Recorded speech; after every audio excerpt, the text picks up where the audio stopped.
Terlebih dahulu kita berdoa bersama, kita meminta pimpinan dan hikmat dari Tuhan. Ya Tuhan, Engkau pemilik firman dan Engkau sumber kebenaran. Kami sadar hidup kami tanpa firman akan kacau dan pikiran kami akan terjerumus oleh kuasa kegelapan. Kami bersyukur tiap harinya Engkau pertemukan kami dengan firman yang menghidupkan kami, mengokohkan iman kami, memperbaharui komitmen kami, dan terus menghidupkan kami dalam kehidupan yang kudus. Kami bersyukur Tuhan, jikalau pada zaman ini kami boleh diberi sekali lagi mendengarkan suara Tuhan, dan kami boleh melakukannya dengan takut akan Engkau. Kami bersyukur kepadamu ya Tuhan, pimpin dan sertai kami, khususnya untuk hamba-Mu yang terbatas ini. Kiranya Engkau berkata-kata dan memberikan pencerahan, supaya setiap perkataan dan pembicaraan yang disampaikan sungguh berkenan di hati-Mu dan membawa kami kembali kepadamu Tuhan, mengenal Tuhan secara pribadi dan menjadi pelaku-pelaku firman. Kami bersyukur, kami berdoa di dalam nama Tuhan Yesus Kristus. Amin. Pada pagi hari ini kita akan belajar dari Injil Matius pasal yang ke-15, ayat yang pertama sampai dengan 20. Injil Matius pasal 15 ayat yang pertama sampai dengan 20. Saya akan membacanya untuk Bapak Ibu Saudara, untuk saudara semua, supaya kita boleh perlahan-lahan membahasnya dan mempelajarinya. Kemudian datanglah beberapa orang Farisi dan ahli Taurat dari Yerusalem kepada Yesus dan berkata, "Mengapakah murid-muridmu melanggar adat istiadat nenek moyang kita? Mereka tidak membasuh tangan sebelum makan."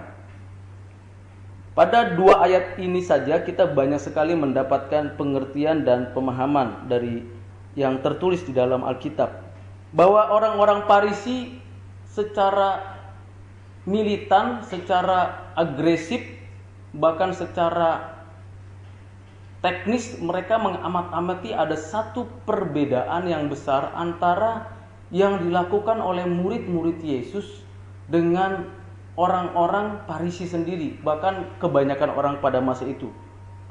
Dari Yerusalem mereka berjalan mencari Yesus untuk bertanya mengapa.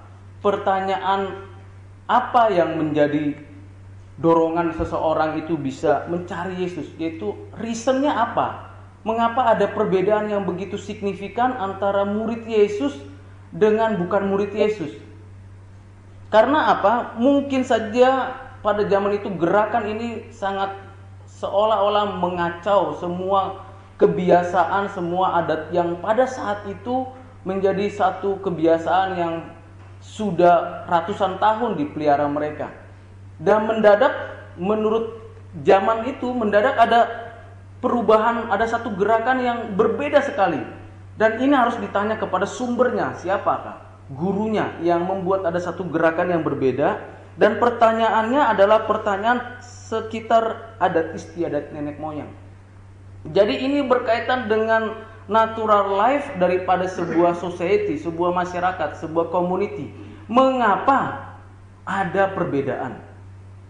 Jadi ada satu kepekaan, ada satu pengertian dari mereka, khususnya orang-orang Farisi, ini beda ini. Jadi orang-orang Kristen atau murid-murid Kristus pada saat itu tampil beda. Tidak sama dengan pada zaman itu keberadaannya. Nah, kalau kita mulai melihat dari refleksi dari kehidupan kita sekarang, kalau kehidupan kita tidak memiliki satu gerakan yang memberikan satu pengertian yang berbeda dengan orang-orang dunia, dan belum ada satu pertanyaan dari orang-orang dunia tentang keberadaan kita di suatu institusi, di suatu relasi, di suatu momen, sebenarnya menjadi suatu pertanyaan juga bagi diri kita. Mengapa ya? Kok saya bertahun-tahun mengenal Tuhan, mengaku percaya sama Yesus, tapi seolah-olah gerakan saya, seolah-olah aktivitas saya sama dengan orang dunia, dan tidak ada satu gegeran pada saat saya berada di mana saja. Nah, pada saat orang murid-murid Yesus ini membuat satu tindakan yang melawan arus pada zaman itu, ini menjadi gegeran bagi orang-orang Farisi. Wah, ini kenapa ini? Terus dia tanya, dia jalan dari Yerusalem bertanya kepada Yesus. Yesus pada waktu itu di daerah Genesaret, daerah Galilea. Nah, ini menjadi dorongan bagi saya. Tuhan, kalau saya hadir dimanapun, apakah orang lain melihat saya sama dengan orang itu, orang dunia, atau saya mempunyai tampil beda, mempunyai satu karisma kehidupan Kristen yang betul-betul nyata dalam hidup saya, atau sekedar sama saja, cuma bedanya saya Kristen, yang lain bukan Kristen. Labelnya cuma itu gitu. Tetapi tidak ada satu perbedaan yang menyolok, yang membuat pikiran orang bertanya, mengapa ya bisa begitu ya? Mengapa dia bisa mengalami satu perubahan drastis? Tapi benarkah murid-murid mengalami perubahan pengertian yang sama? Nanti kita bisa membacanya bersama-sama. Lalu jawab Yesus apa? Tetapi jawab Yesus kepada mereka, mengapa kamu pun melanggar perintah Allah demi adat istiadat nenek moyangmu? Jadi di sini Yesus tidak menjawab pertanyaan daripada orang Farisi ini secara langsung. Oh, kalau membasuh tangan ya sudah biasa. Namanya juga dalam perjalanan tidak perlu cari-cari air. Kan namanya membasuh tangan berarti perlu air. Dan kalau kita lagi dalam perjalanan masa membawa-bawa air. Kira-kira saya dramatisir seperti itu. Tetapi Yesus tidak menjawab daripada persoalan daripada cuci tangannya itu. Tapi esensinya. Orang-orang Farisi ini sedang dalam posisi yang legalisme, yang formalisme, di mana kalau melakukan segala sesuatu ini aturannya. Melakukan tindakan apapun selalu merujuk, mengacu kepada semua apa yang sudah mereka buat sedemikian rupa. Dan ketika dia menghadapi murid-murid yang tidak mengikuti aturan seperti itu, ini pelanggaran yang besar.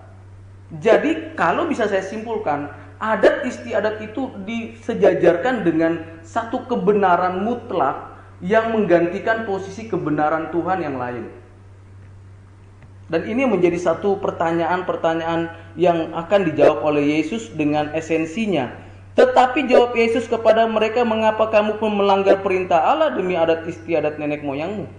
Bicara perintah Allah dan adat istiadat, dua hal yang kelihatannya bertentangan, tetapi sesungguhnya itu yang mana lebih posisinya?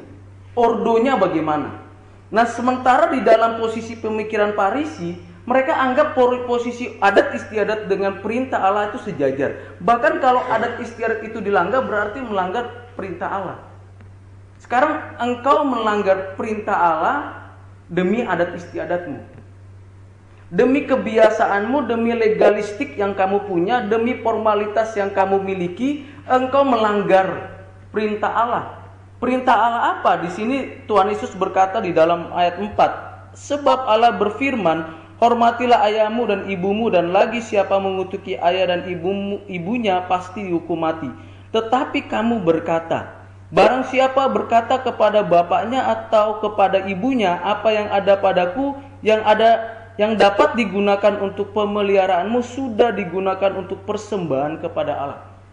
Jadi hukum Taurat atau hukum Tuhan tentang menghormati orang tua, memelihara orang tua, semua budgetnya itu, semua keberadaannya itu dialihkan kepada semua pengertian tentang mempersembahkan.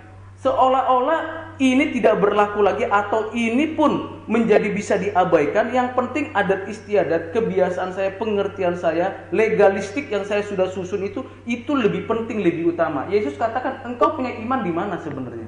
Engkau punya iman kepada perintah Allah atau kepada legalistik yang kamu buat? Ini satu pelajaran juga bagi kita bahwa sesungguhnya kalau kita mengerjakan sesuatu itu, mengerjakan apapun itu, termasuk tanggung jawab kita sebagai mahasiswa, ataupun tanggung jawab kita sebagai anak, ataupun tanggung jawab kita sebagai orang tua, ataupun tanggung jawab kita sebagai saudara seiman. Apakah yang kita kerjakan itu kita buat, kita bentuk, kita buat acuannya adalah berdasarkan legalistik yang kita sudah susun sedemikian rupa, atau berdasarkan formalitas sehingga kita kehilangan esensi. Sebenarnya saya mengerjakan ini untuk Tuhan atau untuk diri saya atau untuk aturan itu sendiri. Ini yang menjadi satu persinggungan besar dari zaman ke zaman, di mana kita menjadi sentral penentu daripada sebuah keputusan kebenaran. Manusia menjadi penentu daripada bahwa ini yang cocok dengan saya dan ini tidak cocok dengan saya. Karena ini tidak cocok dengan saya, maka yang ini saya abaikan, yang ini yang cocok saya laksanakan. Jadi seolah-olah firman Tuhan itu diklasifikasikan sedemikian rupa, mana yang cocok itu yang dikerjakan. Sehingga ada timbul pemikiran-pemikiran yang cocok dan tidak cocok berdasarkan pilihan saya.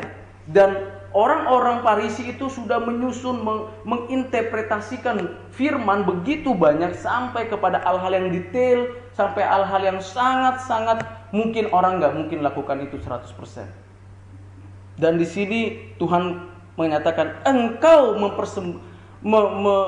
melaksanakan hukum adat atau adat istiadatmu, tapi perintah Allah kau langgar. Kenapa? Alasannya apa? Alasan dia, saya sudah kerjakan itu untuk Tuhan. Saya teringat ada satu hal yang penting di dalam relasi kita dengan orang tua, khususnya saya yang masih punya orang tua. Saya melihat bahwa ketika saya mengatakan saya orang Kristen, saya orang yang percaya kepada Tuhan, saya sedang belajar firman dan saya sedang menggumuli firman, tapi lupa relasi kita bangun dengan orang tua. Lupa relasi kita bangun dengan tetangga kita. Kita lupa relasi kita bangun dengan seisi rumah kita. Kita seolah-olah kita berada di dalam dunia kita sendiri, sehingga kita membangun sebuah legalistik sendiri dan mengatakan, mengapa kamu tidak kunjungi orang tua? Mengapa kamu tidak bikin surat? Mengapa kamu tidak email? Mengapa kamu tidak SMS? Mengapa kamu tidak berelasi? Oh maaf, saya sekarang sedang mengerjakan pekerjaan Tuhan, yaitu belajar.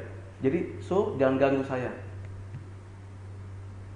Kira-kira kalau kita perspektifkan seperti itu menjadi satu rangsangan bagi kita, seharusnya hidup kita itu adalah ibadah yang whole life, seluruh hidup kita. Enggak terpecah-pecah oleh karena saya berada di dalam posisi seperti ini, maka saya tidak boleh mengerjakan yang lain. Seolah-olah orang Farisi ini kan saya sudah persembahkan kepada Tuhan, jadi orang tua ya nggak perlu ikut bagian dalam urusan ini, atau orang tua ya bisa diabaikan lah karena sudah ditutup di sini gitu. Dan ini menjadi berbahaya sekali. Pilihan-pilihan kita menentukan kebenaran itu boleh layak apa tidak. Sebenarnya tidak seperti itu. Kita mempersembahkan seluruhnya bagi Tuhan. Di ayat 6, orang itu tidak wajib lagi menghormati bapaknya atau ibunya. Dengan demikian firman Allah kamu nyatakan tidak berlaku demi adat istiadatmu sendiri. Jadi yang pertama dia sudah menggantikan firman dengan adat, lalu menggantikan semua legalisme, formalisme itu dengan satu pengertian bahwa itu tidak berlaku lagi bagi dirimu. Sering sekali kan kita, kalau saya pikir-pikir ya, seringkali kalau kehidupan rohani kita itu sudah menjadi sebuah kehidupan rohani yang legalisme, yang formalis. Kalau saat teduh itu harus pagi, jam 4 pas. Saya pernah diajarin seperti itu. Rasa-rasanya berdosa gitu. Waduh, jam 4 kurang ini, atau jam 4 kelebihan nih. Rasa-rasanya jadi sebuah patokan kalau tidak lakukan melanggar firman, melanggar adat, kebiasaan. Kita terbentuk demikian karena apa? Ada banyak hal yang menjadi sumber kita bisa mengalami keterbentukan yang salah seperti itu. Karena kita tidak merujuk atau tidak mengacu kepada apa yang Tuhan mau sebenarnya dalam hidup kita. Apa yang hendak Tuhan mau kerjakan di dalam hidup kita. Seringkali kita membuat satu batasan-batasan bahwa ini bukan bagian saya, yang ini bagianmu. Atau ini bagian saya, yang itu bukan bagian saya. Dalam hal ini Tuhan Yesus menjelaskan tentang langsung kepada relasinya dengan orang tua dan persembahan. Orang tua dan firman. Kita ya di sini semua lahir dari ada orang tuanya, tidak yang tiba-tiba langsung dari langit ada gitu. Pasti ada orang tuanya. Berapa banyak kita berelasi dengan orang tua? Berapa banyak kita punya kesaksian yang beres dengan orang tua? Berapa banyak kita punya satu komitmen mau berbagian di dalam kesulitan orang tua? Tetapi dia bilang, itu nggak berlaku. Dengan demikian firman Allah kamu nyatakan tidak berlaku demi adat istiadatmu sendiri. Hai orang-orang munafik, benarlah nubuat Yesaya tentang kamu. Bangsa ini memuliakan aku dengan bibirnya, padahal hatinya jauh daripadaku. Percuma mereka beribadah kepadaku, sedangkan ajaran yang mereka ajarkan ialah perintah manusia. Bicara menghormati Allah, bicara tentang ibadah worship dan bicara soal doktrin ajaran. Jadi yang mempengaruhi seseorang bisa bertindak menggeser daripada seluruh keberadaan perintah Allah, dari seluruh esensi daripada kebenaran Tuhan itu adalah soal pertama dimulai dari menghormati Allah apa tidak. Jadi dia sedang menghormati Allah atau tidak. Mengapa dia mengutamakan adat? Sebenarnya dia sedang menghormati adat. Dalam pengertian ini dibalik itu dia sedang menghormati dirinya.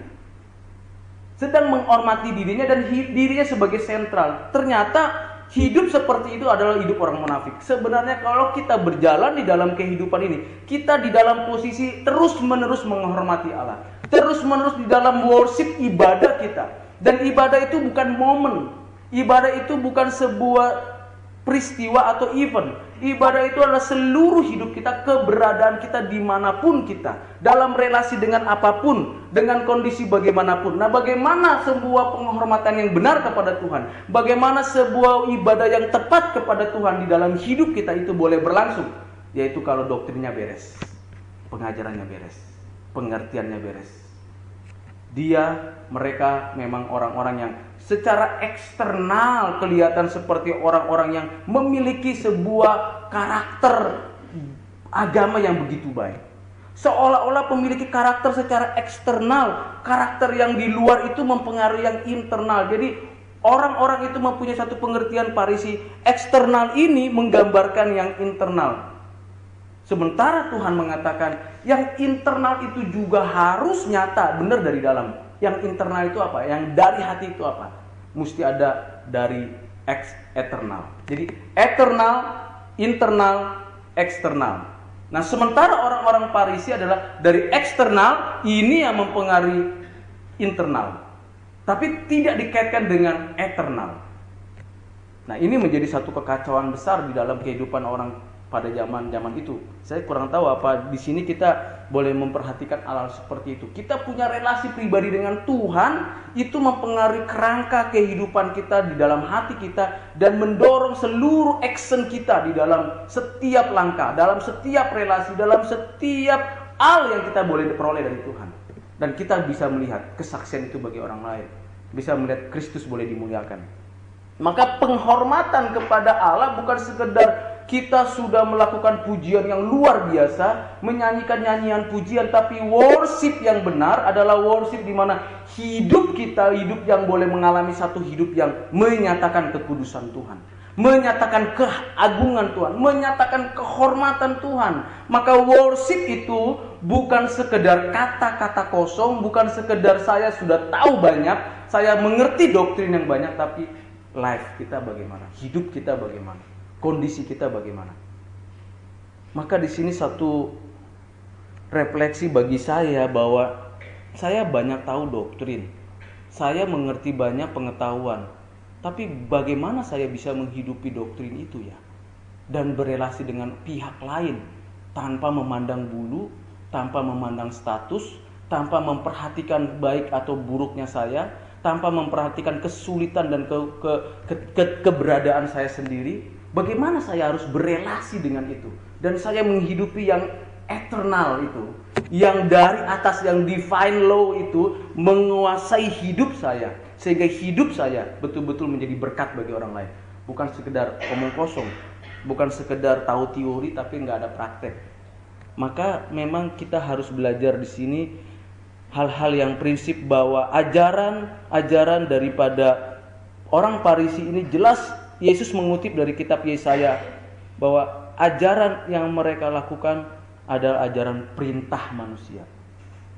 Jadi jelas antara perintah Allah, kemudian perintah manusia, kemudian ada kasus tentang keberadaan orang tua.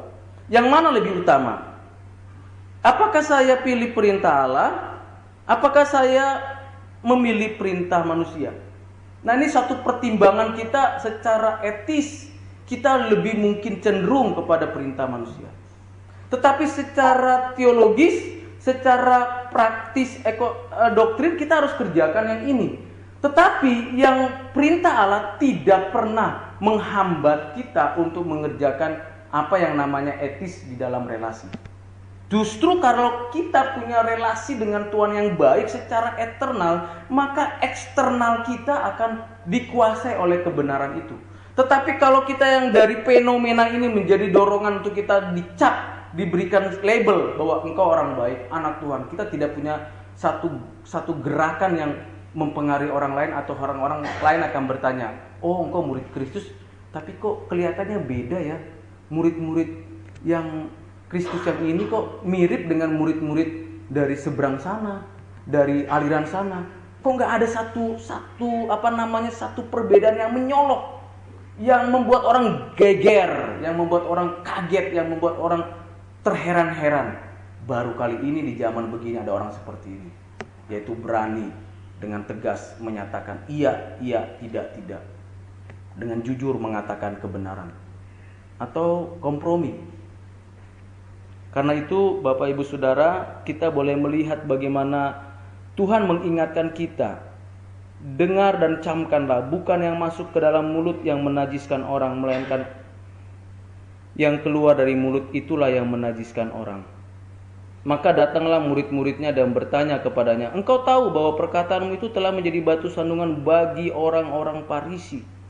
Engkau tahukah Yesus? Jadi selama ini murid-murid nggak tahu bahwa dia juga jadi batu sandungan, berbuat geger di Yerusalem atau di tempat-tempat yang lain. Jadi tidak ada kepekaan. Situasi dan kondisinya tidak dilihat. Waktu Yesus mengatakan seperti itu, bahwa engkau mengerjakan adat istiadat itu berdasarkan perintah manusia, bukan perintah Allah. Waktu murid-murid berbeda dengan situasi itu, murid-murid bertanya, tahu nggak Tuhan, engkau itu sudah membuat satu apa? Engkau telah membuat satu batu sandungan. Ada kalanya kita di dalam aspek relasi kita, waktu kita menyampaikan kebenaran, dua hal yang mungkin terjadi. Yang pertama, waktu kita hidup di dalam kekudusan, waktu kita hidup di dalam kebenaran, waktu kita hidup dalam kasih, relasi kita bisa membuat orang lain seolah-olah gregetan dengan kita. Kok maunya begitu sih gitu? Kok maunya dia hidupnya seperti itu, maunya seperti ini gitu. Kita mau coba dibelokkan. Tetapi kalau kita konsisten dengan kebenaran itu dan hidup kita beres, maka mereka tidak bisa berbuat apa-apa. Itu sebabnya konsisten dan sinkron dan integritas seluruh kehidupan kita di dalam iman. Kita harus menjadi satu pertahanan yang besar dan kesaksian bagi orang lain. Jawab Yesus, setiap tanaman yang tidak ditanam oleh Bapakku yang di surga akan dicabut dengan akar-akarnya. Biarkanlah mereka itu. Mereka orang buta yang menuntun orang buta. Jika orang buta menuntun orang buta, pasti keduanya jatuh ke dalam lubang. Saya tertarik dengan kalimat Yesus dengan firman yang mengatakan, biarkan mereka itu, biarkan mereka itu. Jadi biar kita itu jangan sampai terpancing, jangan kita terbawa arus oleh karena gelombang massa yang begitu menginginkan kita mengalami perubahan kembali kepada nuansa yang lama. Biarkan mereka itu, tetapi kalau engkau tetap harus stabil, punya iman yang dasar yang kuat, punya relasi yang beres, yang tidak terikat oleh perintah manusia, tetapi punya hubungan yang beres dengan Tuhan. Kalau mereka usil, mereka menganiaya, mereka berbuat macam-macam sampai ajaran mereka jelimet seperti itu, biarkan mereka. Biarkan mereka. Ini satu kekuatan yang, jadi kita tidak mungkin menyelamatkan manusia, Tuhan yang menyelamatkan manusia. Kalau kita memberitakan Injil, kalau menyampaikan kebenaran Tuhan, kalau kita bersaksi kepada orang lain dengan kapasitas yang Tuhan berikan, dengan potensi yang sudah Tuhan sediakan, dan kita mengerjakan dengan hati yang tulus, dengan jujur, ternyata kita mungkin terus ditolak, kita jangan putus asa dan kesal hati. Biarkanlah mereka, tetapi kita tetap stabil, punya iman yang kuat teguh, dan kita akan mendapatkan satu pengertian. Dan kata Tuhan di sini, jawab Yesus, setiap tanaman yang tidak ditanam oleh Bapakku yang di surga akan dicabut dengan akar-akarnya. Banyak hal yang pengajaran-pengajaran, baik itu kebiasaan-kebiasaan buruk kita, ataupun juga hal-hal yang tidak beres di dalam kerangka pikir kita di masa lalu, yang bukan ditanam oleh pengertian kebenaran Allah sendiri, yang bukan didasarkan oleh firman Tuhan. Begitu banyak, biar Tuhan nanti yang cabut dan kita rela dicabuti hal-hal yang seperti itu. Maukah kita rela untuk dicabuti seperti itu? Akar-akar yang tidak berasal dari Tuhan, yang bukan berdasarkan pengajaran Tuhan. Atau kita pelihara kebiasaan-kebiasaan buruk, bangun tidurnya jam berapa, bangun terus makannya sembarangan, segala macam hal-hal yang sederhana tapi menjadi satu kebiasaan buruk, menjadi batu sandungan bagi orang lain. Yang menjadi batu sandungan di dalam hal pengertian di sana adalah perkataan kebenaran. Tetapi ada banyak orang Kristen, ada banyak orang percaya, batu sandungannya bukan kebenaran yang disampaikannya, tetapi apa? Perbuatan tindakannya tidak beres. Kebiasaan-kebiasaan buruknya menjadi batu sandungan. Itu sebabnya kita terus koreksi diri. Tuhan, bagaimana mungkin orang kok tidak terima Yesus? Waktu saya beritakan Injil di rumah sakit, di penjara, pribadi, atau di mana. Mungkin saja kita waktu bicara seolah-olah kita sebagai juru selamat. Dan dia sebagai tawanan yang ketakutan, dia minta tolong saya supaya. Terus kemudian kita bilang, kamu harus bertobat sekarang juga. Jadi seolah-olah kita sebagai juru selamat. Seharusnya kebiasaan-kebiasaan yang seperti itu yang tidak tepat, kita boleh rubah sedikit demi sedikit. Sehingga kita menyatakan kemuliaan Allah dan Allah dihormati di mana kita berada. Dan kesulitannya adalah kita mau dikoreksi enggak? Mau enggak akar-akar yang di dalam hati kita itu boleh dicabut satu persatu? Mungkin sakit, mungkin sangat berat. Memori-memori kita sering menjadi satu memori yang melukai hati kita. Mari kita minta Tuhan cabut hal-hal apa saja yang membuat kita, pertumbuhan kita itu makin jadi stuck. Tidak ada pertumbuhan bagi saya, tidak ada pertumbuhan stuck. Yang ada begitu dia berhenti berjalan bertumbuh, dia akan mundur. Begitu dia terus jalan pertumbuhan rohaninya, begitu dia berhenti, dia tidak melihat apa yang Tuhan mau pimpin dari hidupnya, dinamikanya tidak ada. Dia bukan yang makin stuck di sini, tapi dia sebenarnya dalam posisi sedang berada di dalam kejatuhan terus mundur. Maka bagi orang Kristen, bagi kita terus maju untuk mengenal Tuhan, mengerti kehendak Tuhan, isi hati Tuhan di dalam hidup kita, sehingga kita betul-betul menyatakan, aku di dalam hidup lagi beribadah kepada Tuhan. Bahkan di dalam hal apapun yang terkecil kita beribadah. Tidak ada sesuatu yang berdasarkan pikiran saya lagi. Nah, itu yang menjadi satu pergumulan setiap orang-orang percaya. Lalu Petrus berkata kepadanya, jelaskanlah perumpamaan itu kepada kami. Jawab Yesus, kamu pun masih belum dapat memahaminya. Jadi walaupun secara perilaku, secara tingkah laku, secara behavior daripada murid-murid itu seolah-olah tampil beda, tetapi pengertiannya, tetapi relasinya dengan Tuhan belum nyambung, belum connect. Jadi sekedar hanya beradaptasi di dalam behavior, beradaptasi di dalam tingkah laku, tetapi pemahaman mengapa saya berbeda dengan konsep orang Yahudi pada masa itu, mengapa saya harus melanggar seperti itu, mereka tidak bisa mengerti. Kamu pun belum memahaminya. Jadi esensi pemahaman itu menjadi buyar karena mereka begitu dikasih tahu, oh rupanya begitu. Kita kalau ikut di dalam satu gerakan, cuma sekedar behaviornya aja, tingkah lakunya, seolah-olah stempelnya, labelnya kita bisa ikutin. Ternyata dalamnya kita sendiri nggak mengerti kenapa gerakan itu boleh berlaku, mengapa gerakan itu boleh berlangsung, mengapa gerakan itu berjalan dalam hidup dan saya berbagian di dalamnya. Kalau tidak mengerti esensi itu, maka kita sama seperti orang Farisi sebenarnya. Kita hanya seorang yang seolah-olah di dalam padahal di luar. Ada banyak orang di luar yang mengerti tetapi mereka diam-diam sedang berada di dalam. Maka Yesus menegur murid-murid. Waktu Yesus berbicara kepada para orang Farisi, tegurannya adalah berkaitan dengan relasi dia dengan firman dan adat. Waktu dengan orang-orang banyak, Yesus berbicara kepada orang-orang banyak, bicara soal dari hati menajiskan. Tapi waktu bicara dengan murid-murid, dia berkata, kamu pun masih belum dapat memahaminya. Tidak tahukah kamu bahwa segala sesuatu yang masuk ke dalam mulut turun ke dalam perut lalu dibuang ke jamban? Tetapi apa yang keluar dari mulut berasal dari hati, dan itulah yang menajiskan orang. Karena dari hati timbullah segala pikiran jahat, pembunuhan, perzinahan, percabulan, pencurian, sumpah palsu, dan hujat. itulah yang menajiskan orang. Tetapi makan dengan tangan yang tidak dibasuh tidak menajiskan orang. Jawaban dari pertanyaan orang Farisi yang datang dari Yerusalem ke Galilea itu dijawab bukan kepada orang Farisi tapi kepada para murid. Jawaban yang diberikan Yesus kepada orang Farisi adalah jawaban yang sebenarnya menjadi esensi untuk para murid juga mengerti harusnya.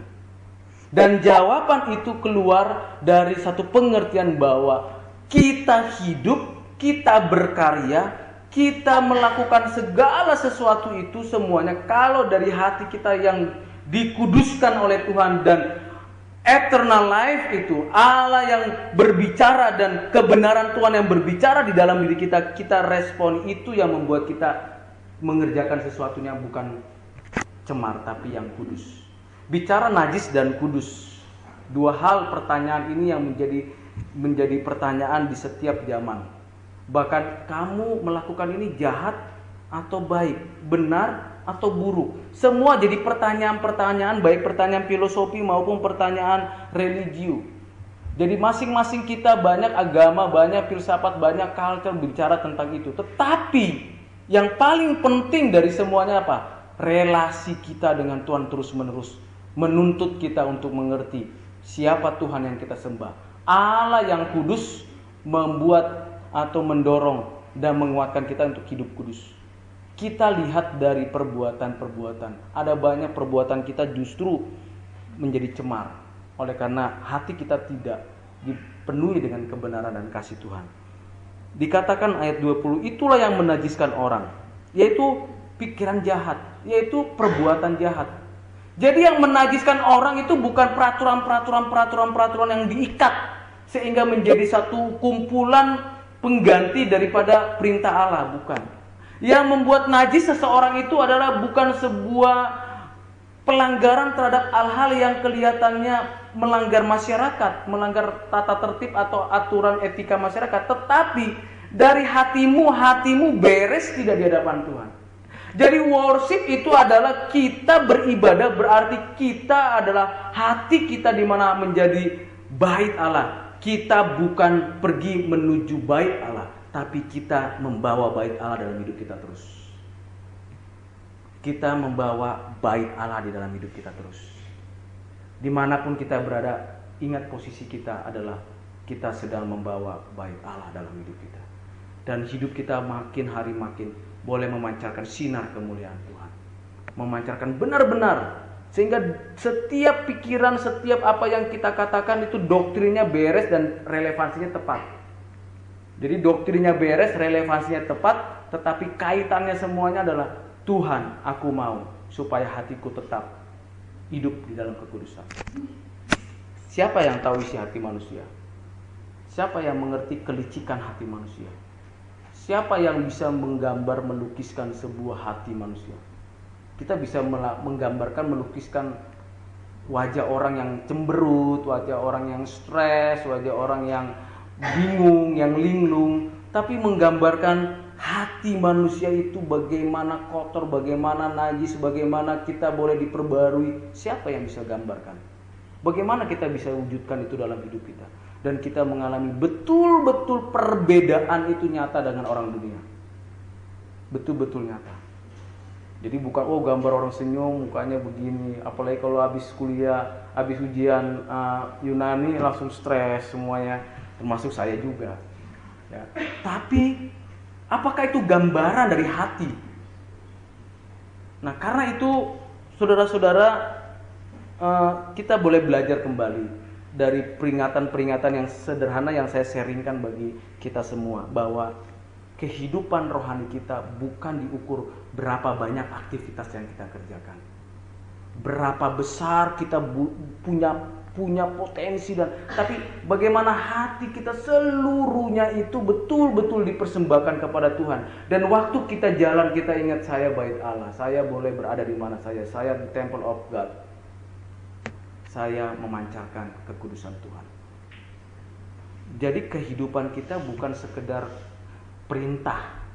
Kalau kita mengerjakan, masuk dalam gerakan, Kalau kita dipimpin Tuhan dan masuk di dalam pekerjaan Tuhan itu, kita bukan karena perintah maka kita kerjakan. Bukan karena saya punya ordo di bawah maka saya kerjakan itu sehingga saya bisa dianggap orang yang terbaik. Kita bukan cari selamat dalam hal begituan. Kita bukan menyenangkan manusia mengerjakan itu semua. Kita dengan satu fokus, Yesus, Tuhan, Engkau sentral dalam hidupku. Seluruhnya untuk kemuliaan nama-Mu. Apapun risikonya, apapun tantangannya. Betul-betul life kita. Jadi bukan kata orang, suruh orang, karena orang, semua orang. Lama-lama saya sendiri sebenarnya. Saya mau posisi saya jangan tergeser. Dua hal ketakutan manusia. Yaitu pertama adalah waktu dia berada di dalam posisinya, dia takut digeser.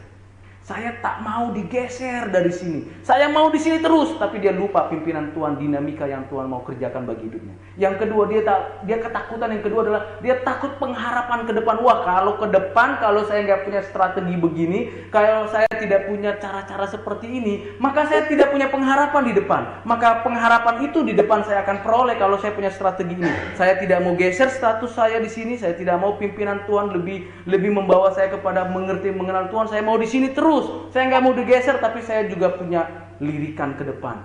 Kapan saya bisa sampai di sana? Maka pada saat seperti itu sebenarnya kita sedang mengerjakan pekerjaan ajaran manusia.